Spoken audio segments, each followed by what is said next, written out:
Already যারা যারা এটার সাথে জড়িত আওয়ামী লীগের বিভিন্ন নেতাদের গ্রেফতার প্রক্রিয়া শুরু হয়েছে।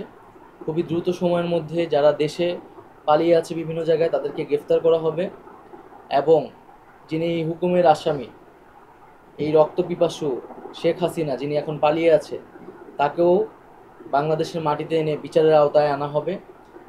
অবশ্যই আমাদের সর্বোচ্চ চেষ্টা থাকবে যে আমরা আহ, দ্রুত সময়ের মধ্যেই এই বিচার প্রক্রিয়াটা আমরা মানে বিচার প্রক্রিয়াটা সম্পূর্ণ করব। এবং আন্তর্জাতিকভাবেও কিন্তু জাতিসংঘ থেকে একটি টিম আসছে সুষ্ঠু তদন্তের জন্য।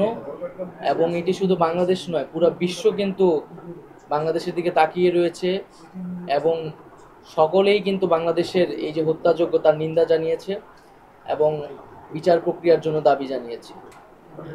আপনারা অলরেডি দ্রুত বিচার স্পেশাল ট্রাইব্যুনালের কিন্তু কথা বলেছেন আমাদের যিনি আইন উপদেষ্টা, এবং আমরা এর থেকেও দ্রুততম সময়ের মধ্যে করার জন্য কোনো উদ্যোগ নেওয়া যায় কিনা সেটাও ভাবছি।